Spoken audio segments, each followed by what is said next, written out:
Hello मित्रांनो, स्वागत आहे तुमचं तुमच्या आवडत्या चॅनलवरती. मी आहे तुमचा मित्र सागर आणि आज आपण बोलणार आहे अशा व्यक्तीबद्दल जी एक सामान्य गृहिणी होती, पण आज ती व्यक्ती शेअर मार्केटमधली एक सुपरस्टार झाली आहे. होय, मी बोलतो डॉली खन्ना यांच्याबद्दल. ही महिला जी चेन्नईच्या एका साध्या घरातून आली आणि आज कोट्यवधी रुपयांचा पोर्टफोलिओ मॅनेज करते.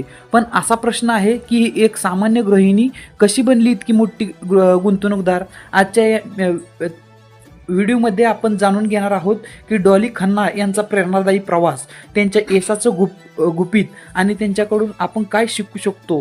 तर मित्रांनो, तुम्ही तयार आहात का? मग चला सुरू करूया जबरदस्त या व्हिडिओला. तर मित्रांनो, सगळ्यात आधी जाणून घेऊया की डॉली खन्ना नेमक्या कोण आहेत. डॉली खन्ना या चेन्नईमध्ये राहणाऱ्या एक गुंतवणूकदार आहेत, ज्यांनी शेअर मार्केटमध्ये आपल्या अचूक स्टॉक निवडीने सगळ्यांना थक्क करून ठेवले. त्यांचा पोर्टफोलिओ आज सुमारे 648 कोटीहून जास्त आहे. होय होय, तुम्ही बरोबर ऐकलं, 648 कोटी म्हणजे 750 कोटी रुपये इतका त्यांचा पोर्टफोलिओ आहे. पण मित्रांनो, त्यांचा हा प्रवास इतका सोपा नव्हता बरं का. डॉली खन्ना त्यांच्या चेन्नईमध्ये जन्मल्या आणि एक मध्यमवर्गीय कुटुंबात त्यांचा जन्म झाला होता. त्यांनी होम सायन्समधून ग्रॅज्युएशन केलं आणि मित्रांनो, याचा शेअर मार्केटचा आणि याचा काही एक संबंध नाही आहे. पण त्यांनी हे सिद्ध करून दाखवलं की तुमच्यामध्ये जर जिद्द असेल, तुमच्यामध्ये जर मेहनत करण्याची तयारी असेल, तर क्षेत्र कुठलेही असू द्या, तुम्हाला यश हे 100%. तर डॉली खन्ना यांचा पती राजीव खन्ना हे IIT मद्रासमधून केमिकल इंजिनिअरिंगचे ग्रॅज्युएट आहेत. या दोघांनी मिळून 1996मध्ये शेअर मार्केटमध्ये गुंतवणूक सुरू केली. पण त्याआधी त्यांनी एक डेअरी बिझनेस चालू केला होता, जो त्यांनी 1995मध्ये हिंदुस्तान युनिलिव्हरला विकला. त्या पैशातून त्यांनी शेअर मार्केटमध्ये पाऊल ठेवलं. आणि मित्रांनो, याच ठिकाणी याचा अर्थ असा नाही की त्यांना पहिल्या दिवसापासून यश मिळालं. त्यांनी खूप चुका केल्या, खूप नुकसान सहन केलं, पण त्यांनी हार मानली नाही. आणि याच जिद्दीमुळे त्यांना भारतातल्या टॉप गुंतवणूकदारापैकी एक म्हणून ओळखलं जातं. मित्रांनो, आज आपण जाणून घेऊयात की डॉली खन्ना यांनी इतकं मोठं यश कसं मिळवलं. त्यांच्या यशाचं सगळ्यात मोठं गुपित काय आहे? हे आहे पेशन्स, रिसर्च आणि स्मार्ट रिस्क.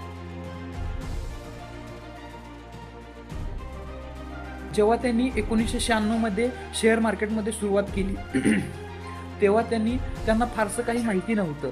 त्यांनी त्यांच्या पहिल्या गुंतवणूक ही सत्यम कॉम्प्युटर्समध्ये केली. आणि मित्रांनो, गुंतवणूक त्यांच्यासाठी 300% रिटर्न होऊन जास्त रिटर्न त्या शेअर्समध्ये कमवले.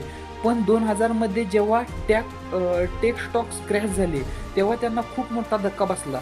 त्यांनी ठरवलं की आता शेअर मार्केट सोडून फिक्स्ड डिपॉझिट आणि सेफ इन्व्हेस्टमेंटवर लक्ष द्यावं. पण मित्रांनो, खरा टर्निंग पॉईंट आला 2003 आणि 2004मध्ये. राजीव खन्ना दिल्लीत फ्लॅट घ्यायला गेले होते, तेव्हा त्यांना युनिटेक नावाची कंपनीबद्दल कळलं. त्यांनी रिसर्च केलं आणि पाहिलं की ही कंपनी खूपच कमी व्हॅल्युएशनमध्ये उपलब्ध आहे. त्यांनी युनिटेकमध्ये गुंतवणूक करण्याचा निर्णय घेतला आणि त्यांच्यासाठी ही संधी, ऑपॉर्च्युनिटी मल्टीबॅगर ठरली. याच अनुभवाने त्यांना शिकवलं की शेअर मार्केटमध्ये यश मिळवायचं असेल तर कंपनीच्या फंडामेंटल्सवर लक्ष द्यावं लागेल. डॉली आणि राजीव खन्ना यानंतर स्मॉल आणि मिड कॅप स्टॉकवर लक्ष केंद्रित केलं. त्यांनी नीलकमल, हॉकिन्स कुकर्स, मनप्पुरम फायनान्स आणि रेन इंडस्ट्रीज यासारख्या स्टॉकमध्ये गुंतवणूक केली, ज्यांनी त्यांना 100% ते 900% पर्यंत रिटर्न दिले. उदाहरण द्यायचं झालं तर नीलकमलमध्ये त्यांनी 2014मध्ये गुंतवणूक केली होती आणि 3 वर्षात त्या स्टॉकने 900% रिटर्न दिले. मित्रांनो, याला म्हणतात खरी कमाल. आता यामध्ये त्यांच्या यशाचं गुपित काय आहे हे मित्रांनो आपण जाणून घेऊया. लॉंग टर्म इन्व्हेस्टिंग, ते स्टॉक्स दीर्घकाळासाठी ठेवतात, ज्यामुळे त्यांना कंपाऊंडिंगचा फायदा होतो. दुसरी गोष्ट आहे रिसर्च. प्रत्येक कंपनीच्या बिझनेस मॉडेलचा सखोल अभ्यास करतात. स्मॉल आणि मिडकॅप कंपनीमध्ये त्यांचं लक्ष असते. त्यांनी त्या कंपनीवरती लक्ष केंद्रित केले, ज्यामुळे ते कमी किमतीत त्यांना चांगल्या कंपन्या भेटत गेल्या. आणि दुसरी गोष्ट मित्रांनो, डायव्हर्सिफिकेशन करत गेल्या. त्यांचा पोर्टफोलिओ टेक्स्टाईल्स, केमिकल्स, मॅन्युफॅक्चरिंग आणि ॲग्रिकल्चरसारख्या वेगवेगळ्या सेक्टर्समध्ये पसरलेला होता. मित्रांनो, यातूनच आपल्याला एक काय शिकायला भेटतं की जर तुम्ही मेहनत घेतली, रिसर्च केलं आणि धीर धरला, तर तुम्ही सुद्धा शेअर मार्केटमध्ये यश मिळवू शकता. मित्रांनो, आता आपण बोलूया डॉली खन्ना यांच्या इन्व्हेस्टमेंट स्ट्रॅटेजीबद्दल. त्यांच्या सक्सेस मागं सिक्रेट काय आहे आणि आपण त्यांच्याकडून काय शिकू शकतो? पहिली गोष्ट अशी आहे की कंपनीच्या फंडामेंटल्सवर लक्ष दिलं पाहिजे. डॉली खन्ना आणि राजीव खन्ना नेहमी अशा कंपनीमध्ये गुंतवणूक करतात, ज्यांचं बिझनेस मॉडेल मजबूत आहे, मॅनेजमेंट चांगलं आहे आणि ग्रोथ पोटेन्शियल खूप चांगली आहे. कंपनीच्या प्रोडक्ट्स आणि सर्व्हिसेस तुम्ही स्वतः वापरत असाल, तर त्या कंपनीत गुंतवणूक करा. उदाहरणार्थ हॉकिन्स कुकर्स आणि फेम ब्लीच सारख्या ब्रँड्समध्ये त्यांनी गुंतवणूक केली, कारण हे प्रोडक्ट्स त्या स्वतः वापरत होत्या. दुसरी गोष्ट अशी आहे मित्रांनो, की स्मॉल कॅप आणि मिड कॅप स्टॉक्समध्ये त्यांनी इन्व्हेस्टमेंट केली. ते मोठ्या कंपन्यांपेक्षा स्मॉल कॅप आणि मिड कॅप स्टॉकवर जास्त फोकस करतात, कारण यात ग्रोथची शक्यता जास्त असते. पण मित्रांनो, यात रिस्कसुद्धा जास्त असते. त्यामुळे रिसर्च खूप महत्त्वाचा आहे. तिसरी गोष्ट अशी आहे मित्रांनो, की पेशन्स ठेवला पाहिजे. संयम ही खूप मोठी गोष्ट आहे मित्रांनो, जी कोणाकडे जास्त नसते. त्याच काळात संयम हे त्यांचं सगळ्यात मोठं हत्यार होतं. संयम म्हणजे काय? धीर. ते स्टॉक्स कधीच घाईघाईत विकत नाहीत.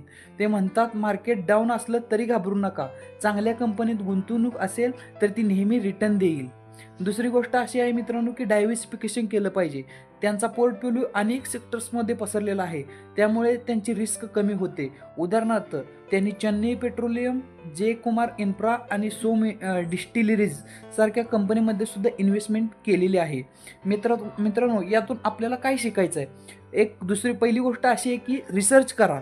चांगल्या स्टॉकमध्ये रिसर्च करा. स्टॉकमध्ये गुंतवणूक करण्याआधी कंपनीचा बॅलन्स शीट, प्रॉफिट मार्जिन आणि मॅनेजमेंट तपासा. दुसरी गोष्ट अशी आहे, की मित्रांनो, लाँग टर्म विचार करा. शेअर मार्केट हा रात्री श्रीमंत होण्याचा मार्ग नाही आहे. धीर धरा आणि कंपाऊंडिंगला तुमच्यासाठी काम करू द्या. रिस्क मॅनेजमेंट करा. सगळे पैसे एका स्टॉकमध्ये अजिबात टाकू नका. तुमचा पोर्टफोलिओ डायव्हर्सिफिकेशनमध्ये झाला पाहिजे. लाँग टर्ममध्ये लर्न फ्रॉम मिस्टेक्समध्ये डॉली खन्ना आणि राजीव खन्ना यांनी सुद्धा चुका केल्या, पण त्यांनी शिकले आणि मगच पुढे गेले. आणि मित्रांनो, सगळ्यात महत्त्वाचं म्हणजे